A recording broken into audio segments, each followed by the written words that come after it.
Muy buenos días, alumnos.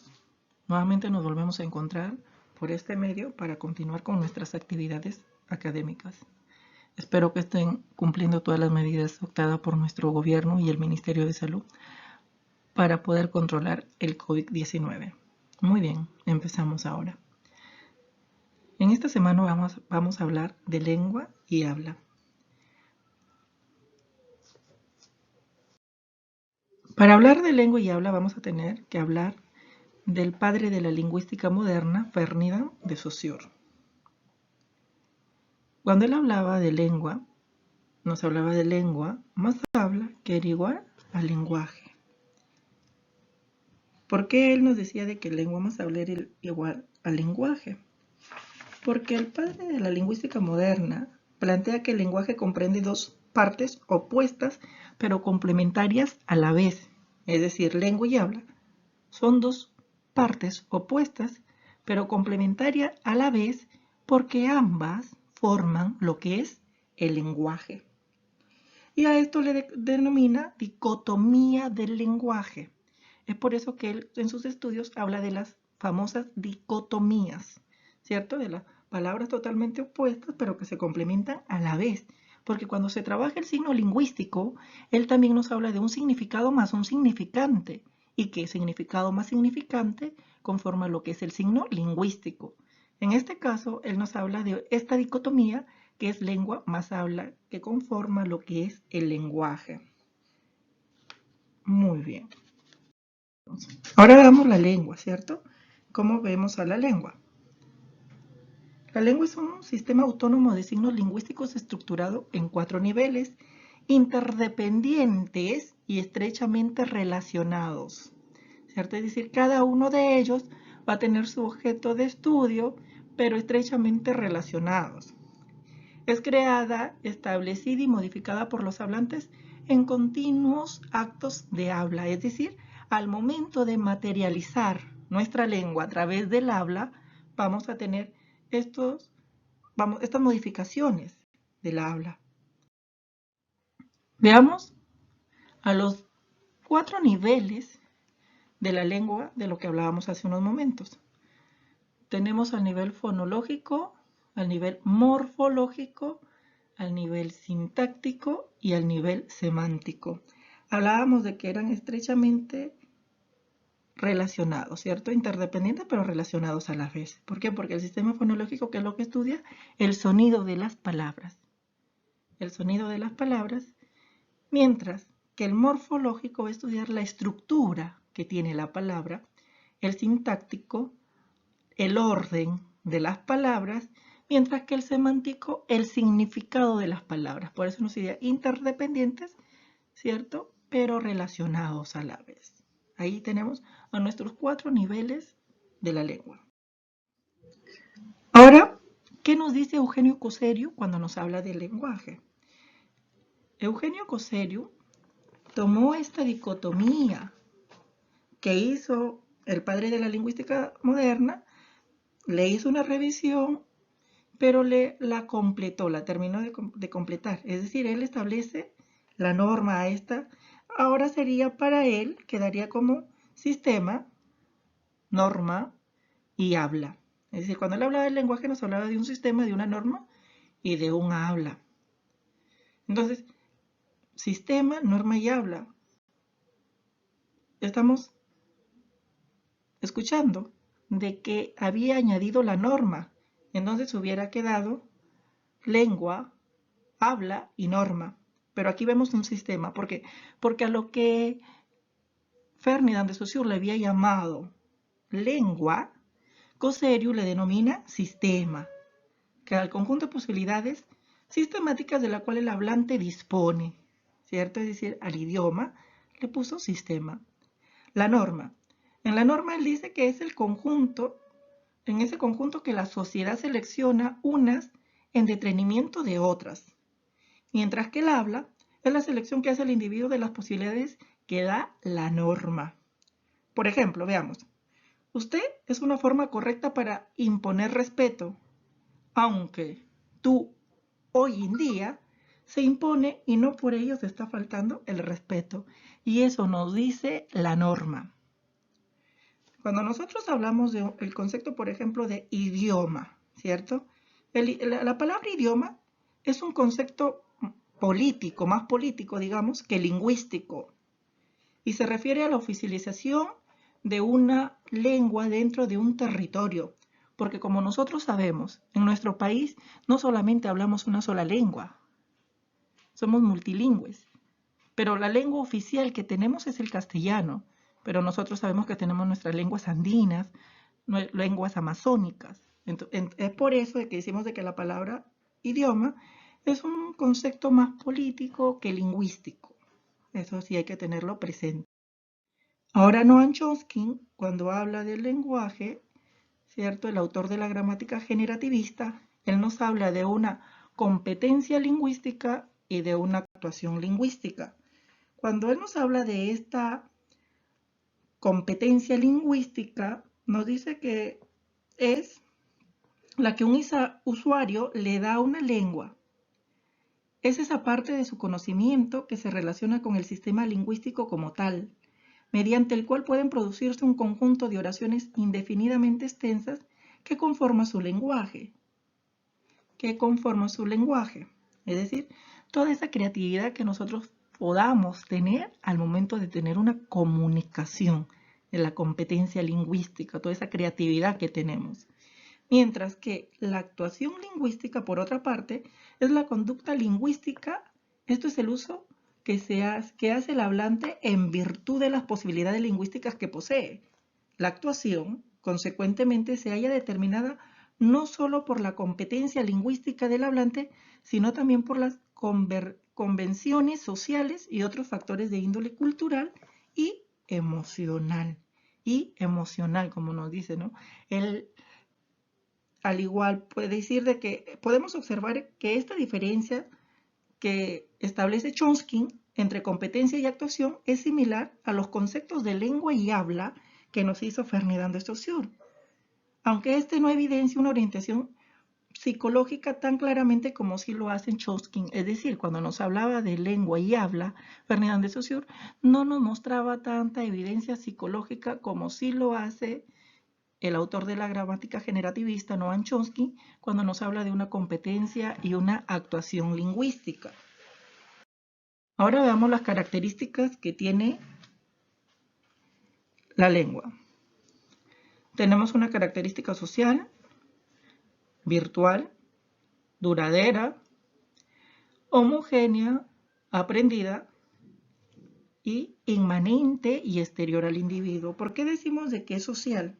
Es social porque es un instrumento de relación esencial que nos permite relacionarnos, porque la lengua pertenece a toda la comunidad lingüística, por ello es una posesión social. Es decir, la lengua como idioma no solo nos pertenece a nosotros como seres individuales, nos pertenece a toda la sociedad en donde tenemos un territorio. Por ejemplo, en nuestro territorio, todos hablamos la misma lengua, pero si nosotros hablamos de todos los hispanohablantes o latinos, hablamos el mismo idioma, es por eso que es social. ¿Por qué es virtual? Porque existe potencialmente en nuestro cerebro, es abstracta, inmaterial y psíquica, es decir, está en nuestro cerebro como una huella psíquica. Es duradera porque está en constante creación y destrucción gracias a esta relación dialéctica perdura a través del tiempo, es decir, nuestra lengua está en constante evolución, creación y destrucción, como lo acabamos de oír. ¿Por qué? Porque gracias a una de estas características que posee el signo lingüístico, nos dice que es mutable, ¿cierto? Porque cambia a través del tiempo. Es por eso de que siempre tenemos nosotros nuevas palabras que salen en los idiomas, a los famosos neologismos, porque es una característica de la lengua que está en constante evolución y destrucción. Es por eso que es duradera, es decir, evoluciona, más no se pierde. Porque es homogénea. La lengua como corpus sistemático es igual para todos los hablantes. Lo que cambia es el uso. Exacto, es homogénea porque es igual para todos. Es igual para todos los que manejan el mismo idioma o la misma lengua. No que para Juan es diferente y para Juanita es diferente, no. Es homogénea, es igual para todos, pero al momento de que tú la vas a materializar a través del habla, va a tener un aspecto individual o peculiar. Aprendida. ¿Por qué es aprendida? Porque el código se adquiere paulatinamente, es decir, nosotros sabemos de que los bebés no nacen hablando, ellos adquieren el código, adquieren el idioma a través del tiempo, conforme van creciendo. Y nosotros ya sabemos de que por esa capacidad de que es aprendida podemos aprender o hasta hablar más de 2, 3 o 4 idiomas, porque una de las características de la lengua es que es aprendida, porque si no fuera aprendida sería ilógico de que en los colegios se enseñe una lengua extranjera a la nuestra. Gracias a esta característica se puede dar esto. Ahora tenemos la característica de inmanente y exterior al individuo, es decir, la lengua es una realidad inherente o propia al ser humano, no obstante que está fuera de él. Veamos ahora las variedades de la lengua. Tenemos el dialecto o variedad diatópica. Dentro de este dialecto o variedad diatópica tenemos al sociolecto, tenemos al dialecto o variedad diatópica, tenemos al sociolecto variedad social diastrática, que se van a componer en el nivel superestándar, nivel estándar, el nivel estándar que se divide en lengua culta, en lengua coloquial y al nivel subestándar. El dialecto o variedad diatópica es la variedad de uso regional. Su identificación depende de factores geográficos, es decir, de la zona en donde se le da uso a una determinada lengua. En el sociolecto variedad social diastrática, nosotros estamos viendo de que se divide en 3 niveles. Nivel superestándar. ¿En qué consiste el nivel superestándar? Este nivel superestándar pertenece a las personas cultas, educadas con distinción social. El vocabulario es amplio, preciso, elegante y correcto. O es una variedad también llamada acrolecto. En el nivel estándar corresponde al habla familiar, coloquial, la que utilizamos diariamente en nuestra vida cotidiana, variedad llamada mesolecto. Por eso se relaciona en lengua culta y en lengua coloquial.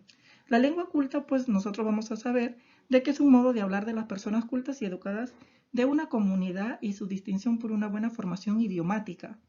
Esta lengua aparece en momentos y actos más o menos solemnes. En las conferencias, por ejemplo, lo utiliza el maestro en el aula, el predicador en iglesia, un orador. Se caracteriza por tener signos homogéneos tanto semánticos como fonéticos. No tiene acento regional. Esta es la columna vertebral de la lengua literaria y la gramática normativa legisla sus reglas y preceptos. Mientras que la lengua coloquial, o llamada, ¿cierto?, también de uso familiar, es una modalidad más característica de la lengua estándar. Apropia para circunstancias no formales, es decir, no hay reglas, se caracteriza por su pereza fonética matizados de contracciones o abreviaturas. Es decir, nosotros lo utilizamos en nuestros hogares. Por no decir mamá, algunos dicen amá o ma, ¿cierto? Estamos haciendo unas abreviaturas fonéticas para comunicarnos. Pero no por eso decimos de que estamos faltando al respeto. Por eso es una lengua coloquial. Su sintaxis es ágil y simple. Sus diminutivos, apodos u otros medios expresivos son formas propias de la conversación familiar. Se van a diferenciar más en el léxico y es un nivel de lengua innovador y neológico, es decir, los neologismos, las nuevas palabras. Luego tenemos el nivel subestándar. En este nivel subestándar corresponde a abstractos sociales incultos o pocos instruidos. Estos grupos no tienen libre aceptación, por ejemplo, usan un mal uso del lenguaje incorrecto, impreciso y hasta vulgar, lisuras y hasta groserías, variedad que recibe el nombre de basilecto. Es decir, este tipo de nivel subestándar de la lengua lo van a hablar personas que no han tenido la oportunidad de educarse, de que de las 20 palabras que utilizan al momento de comunicarse, las 20 son lisuras, son groserías. Y aquí también tenemos a las jergas más que todo, ¿cierto? Estas jergas que le cambian el nombre a las cosas, pero con lisura más que todo. Se utiliza este lenguaje más en el mundo del AMPA, en las zonas marginales. Y concreto, porque es heterogéneo. Es heterogéneo porque adopta múltiples formas, ¿cierto? Es decir, una de las características de la lengua decíamos que era homogénea, igual para todos. ¿A qué es heterogénea? Porque cada uno de nosotros, al momento de materializar nuestra lengua a través del habla, vamos a tener una peculiaridad, ¿cierto? Que nos va a hacer, digamos, distintivos a los demás al momento de hablar. Es efímera porque es momentánea, ya que no pertenece en el tiempo ni en el espacio. El habla dura mientras se ejecuta un acto comunicativo. Es decir, mientras nosotros nos comunicamos, el habla está presente. Si nosotros no nos comunicamos, el habla ha desaparecido, ¿cierto? Está efímera. Es individual. Cada individuo posee una forma peculiar de hablar, es decir, de concretizar o actualizar una lengua. Juan no habla al igual que Pedro, Pedro no habla al igual que Tomás, María no habla al igual que Lucía, Lucía no habla igual que Rebeca. Ahí vemos la individualidad. Y es concreta, ¿cierto? Porque el habla es perceptible por el oído, material física y actual perceptible. Por eso es concreta, porque lo podemos escuchar. Porque si nosotros no pudiéramos escuchar, no fuera posible la comunicación. Relación y oposición entre lengua y habla. A ver, comparemos la lengua y el habla. ¿Qué hemos dicho de la lengua? Que es un sistema. ¿Qué hemos dicho del habla? Que es la realización del sistema. Es decir, la lengua es el idioma, mientras que el habla va a ser la materialización de este idioma, la concretización de este idioma. La lengua es mental, el habla es material. Es material. Ahí es material. Es social, acá es individual, ¿cierto? Es individual. Acá nos pertenece a todo un conjunto de personas, mientras que el habla ya es la concretización individual de cada persona. Es medianamente fija, es variable, es decir, es cambiante. Es perdurable y acá es momentánea, es efímera, porque persiste, dura, tan solo se da el acto lingüístico.